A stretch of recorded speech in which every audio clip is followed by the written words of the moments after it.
Hey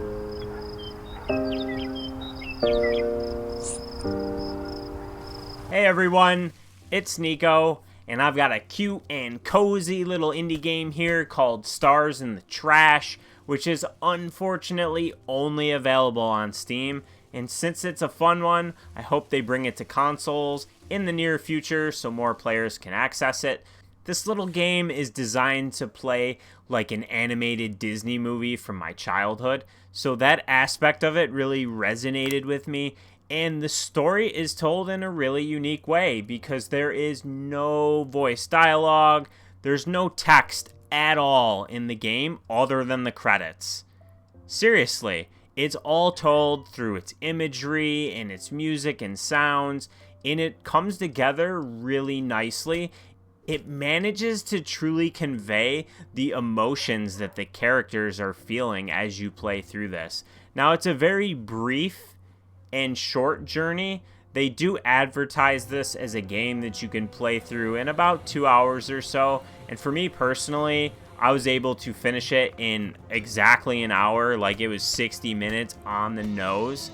So since this is an $11.99 game at full price, if you're one of those players that the value of a game to you lives and breathes off of how long the game is, then you're not going to feel like you're getting your money's worth. I disagree with that perspective because it's a very polished and enjoyable journey. So do understand that this is an $11.99 game and you're most likely going to get under 2 hours of gameplay out of it.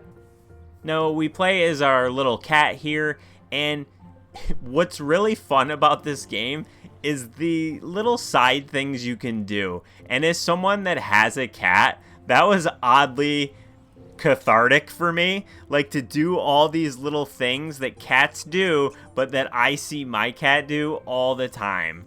Like playing with a ball and kicking it with your back paws, or circling a few times before you get comfortable and laying on the ground, knocking things from high places, digging your paws to sharpen your claws. Like all these little things that you can do that you don't have to, that are mainly tied to the Steam achievements. So if you don't care about Steam achievements, you're probably going to do these things like once and then move on.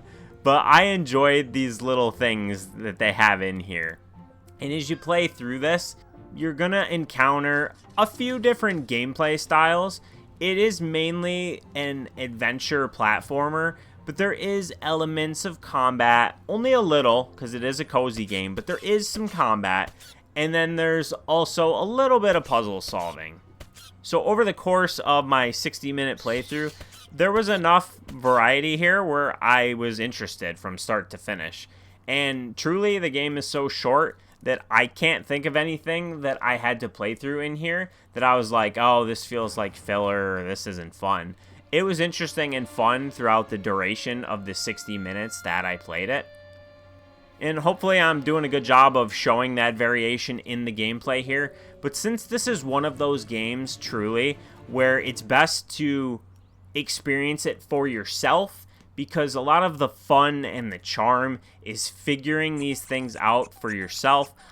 I'm not going to go really in depth into the gameplay of it like I usually do in my reviews, because this is one you should just experience for yourself. I think this is a game that most players will find to be really enjoyable for that one playthrough, but once you kind of know what happens, know what to do, it's not a game where you're going to play through it time and time again. At least that's not how I perceive it to be.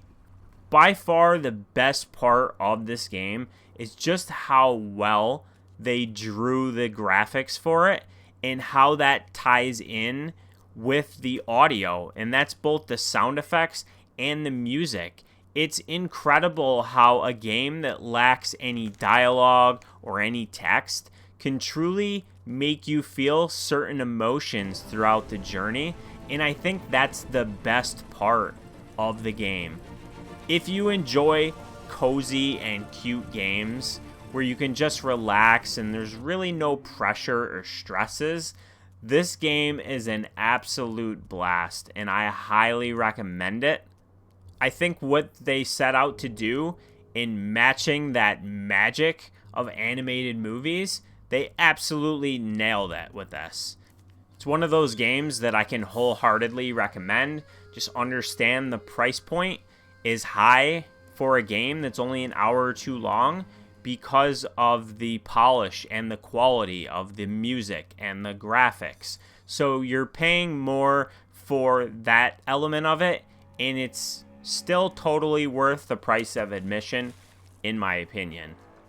I know this review was a bit brief and kind of broad, and I think that's because this is a game I just wanted to make a video on and recommend without spoiling its charm in a video. I'd prefer to allow the players that maybe watch this review and then play it after to be able to experience all of that charm for themselves firsthand. So Stars in the Trash gets an easy recommendation from me. Please do keep in mind though that it's only available on Steam currently. Hopefully that changes, but the game looked great, it played great, it was really charming and cozy, and I highly recommend you check it out for yourself. I appreciate you watching this review. If you enjoyed it, please hit the like button, subscribe if you haven't done so already, and until next time, have a good one.